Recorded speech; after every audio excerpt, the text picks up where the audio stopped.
Thank you, Jerry. First of all, I'm so happy to be back to Williamstown.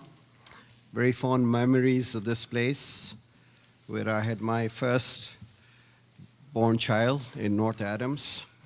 So it has very, very happy memories, notwithstanding the fact that 6 months we were all snowed bound, and therefore we had to work very hard and do nothing more than that. I would like to take account of what the future role of the World Bank is going to be. And this is a very opportune time for the simple reason that there is a change in the leadership. But more important, there has been a very significant shift in the whole debate about the future of the multilateral institutions. And I'll try to give my own views. But let me also say that although economists are very difficult to pin down as far as attribution is concerned, but we should not minimize the role the World Bank has played in this unprecedented prosperity and the growth which has taken place during the last 50 years since the World War II, which is unparalleled in human history. And in the last 3 decades, the growth rates have been extraordinarily high, and there has been a shift in economic equilibrium where 2/3 of world economic growth is actually taking place from the developing and emerging markets. So the bank has been adapting itself right from its inception to its changing world circumstances. For example, its original mission was the reconstruction of the European countries which were devastated by World War II, and it did a pretty good job. Then as the new countries started getting independence from their colonial past, they helped them in infrastructure projects, and it was a project lending which was the butter and bread of the World Bank. Then Mr. McNamara came and he said, it's okay to do the project lending, but look at the huge numbers of poor. What are we doing as far as the poverty reduction as in a holistic approach is concerned? And the bank turned its attention towards the poverty reduction, which still remains its big mission even today in 2012.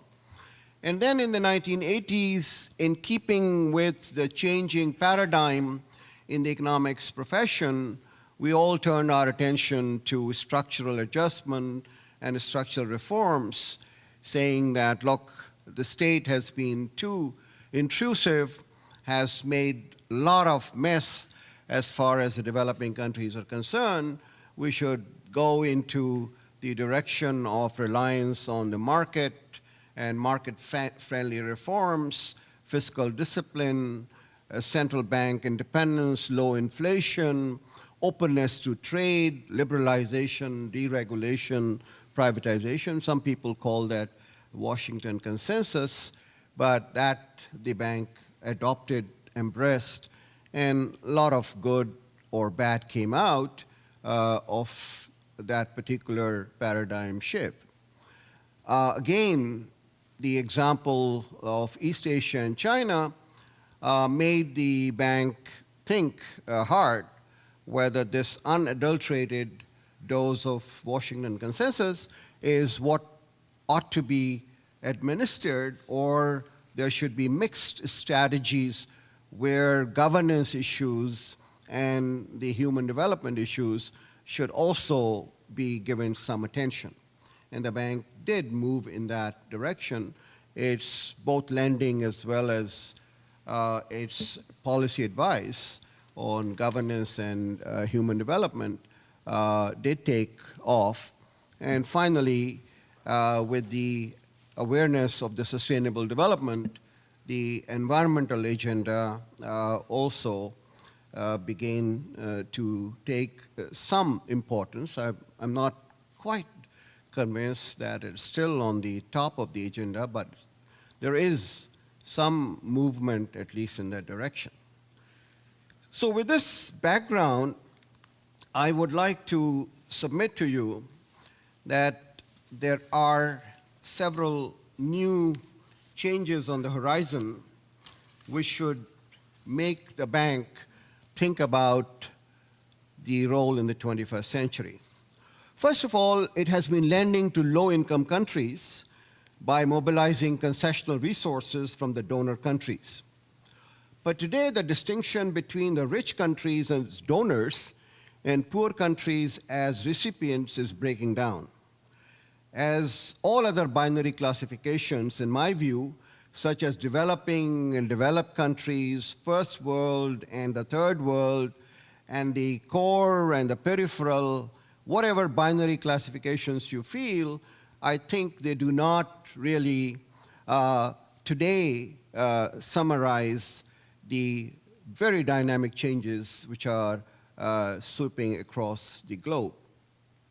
China, which is a country with only $4,000 per capita income, is now contributing to the rescue fund for the peripheral countries in Eurozone, where the incomes are several times much higher than China. So this is something which the traditional donor-recipient country classification is breaking down. Now, where the countries where most of the world's poor live are no longer in the low-income countries. And Nancy's center has just brought out a study which shows that most of the poor live in the middle-income countries. And India and Pakistan alone have 400 million out of 800 or 900 million poor living in the world. So the poor countries, which were, or low-income countries, which were getting the concessional finance, are no longer deserving as far as the numbers are concerned. Should the World Bank lend to the middle-income countries? Is it fair for the taxpayers in UK who are competing with the Indian businessmen acquiring assets in UK, becoming the biggest foreign direct investors, to provide money to IDA in order to help India?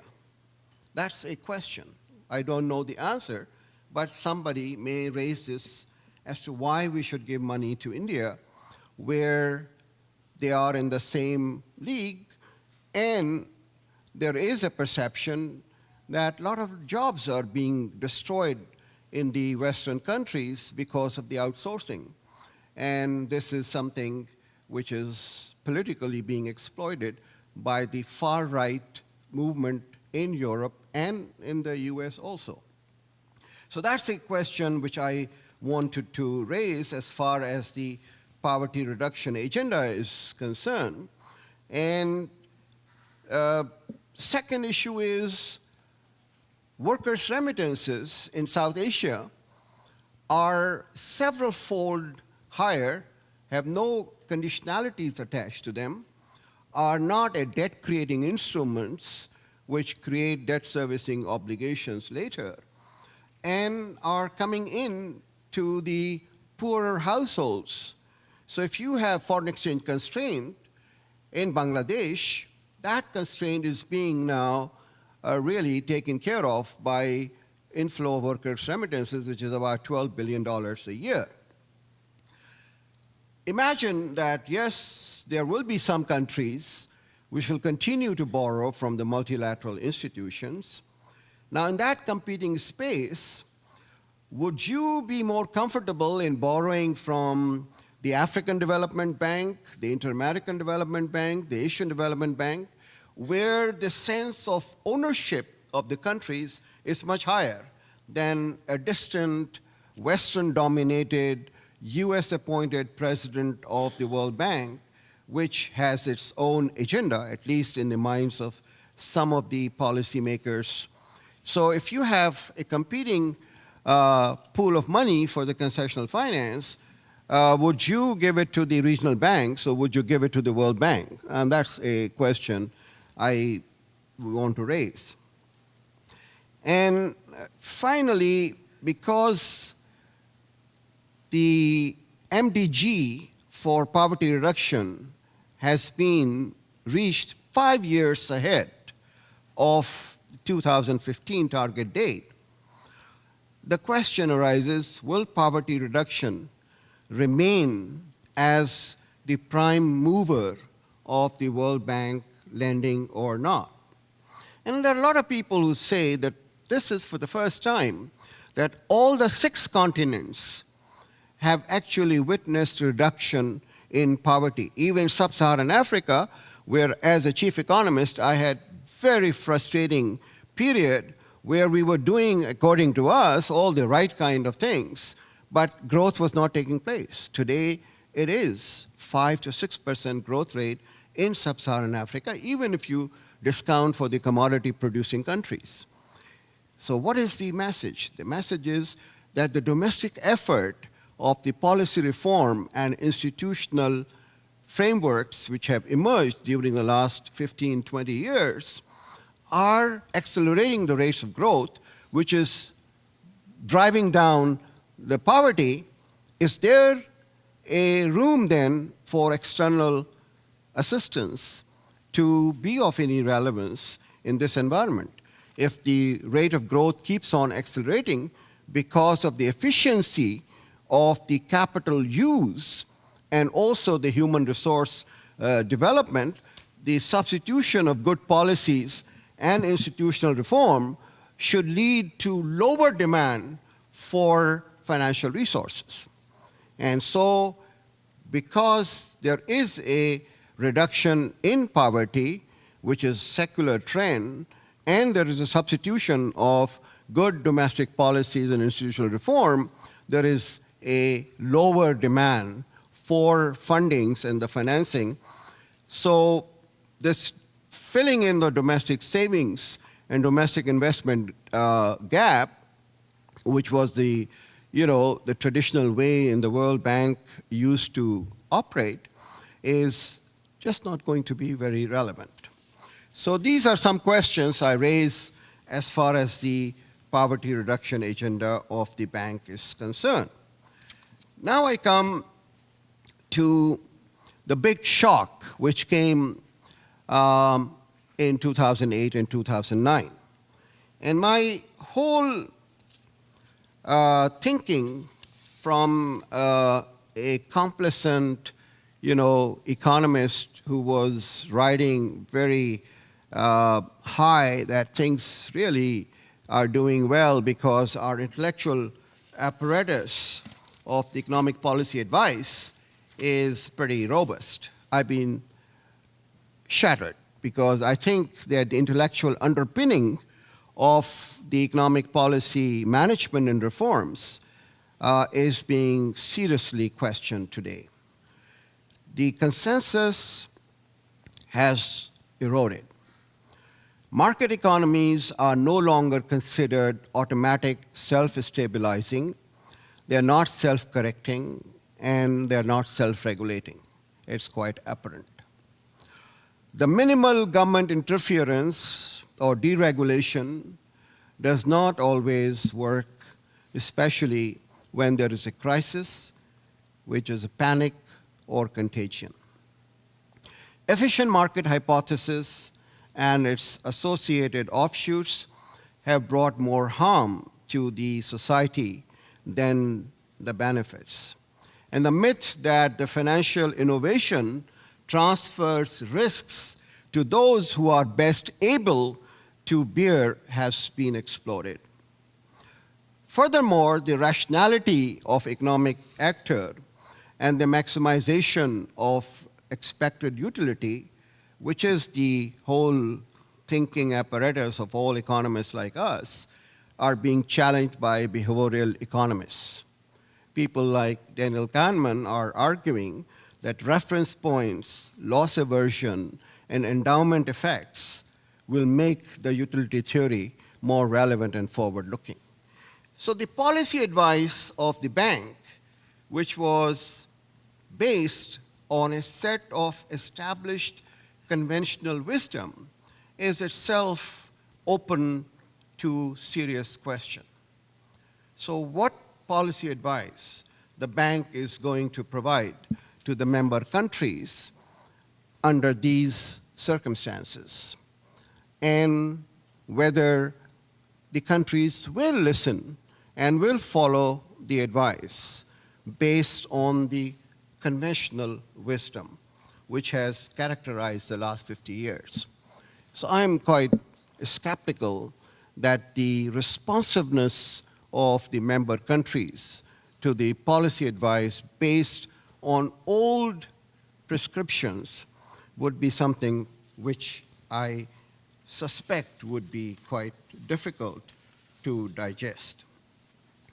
Now finally, I think I have only a few minutes left. There are new issues which are coming up. Everybody is quite clear that although we have poverty reduction, but inequality has increased in almost all countries. The only exception is Brazil. When I was a graduate student at BU, Brazil was characterized as the most unequal country in the world with very high Gini coefficients of 0.6, but they have done during Lula's period and even Cardoso's period some things which are worth, emulating and mentioning, which has really brought about a reduction in Brazil. But China has gone up to 0.44 from a very equal income distribution. India has huge regional income inequalities. That is an issue which is now in Middle East and countries like Pakistan is creating huge social explosion because people consider that the elites and the people who have captured the state are actually getting richer every day, while those who work hard, those who do not have connections, it's not the hard work, but who do not have the connections, are actually losing out on this. With the youth bulge, where in Pakistan 60% of the population is below the age of 25, and the investment in education and health is pathetic, I do not know how we are going to overcome this problem of inequality. And does the World Bank or any other institution have a set of principles, policies, and advice as to how income inequalities can be addressed, and whether income inequalities is on the agenda of these countries as well as on the agenda of the World Bank. Finally, you have the global common goods. Climate change is going to be a major issue for developing countries. We have witnessed for the last 4 years, the monsoon rain pattern in Pakistan has completely changed. We have floods at times when we never expected them. And it's creating huge dislocation to the economies. Whether the World Bank and the international community is really serious about tackling the climate change agenda is not very clear to me. The breakdown in Rio recently does not augur very well for anything which is very encouraging and promising. So I question whether the two major issues of significance, inequality and the climate change, will be on the agenda of the World Bank and whether the World Bank is equipped to handle both politically as well as intellectually these two items. Thank you very much.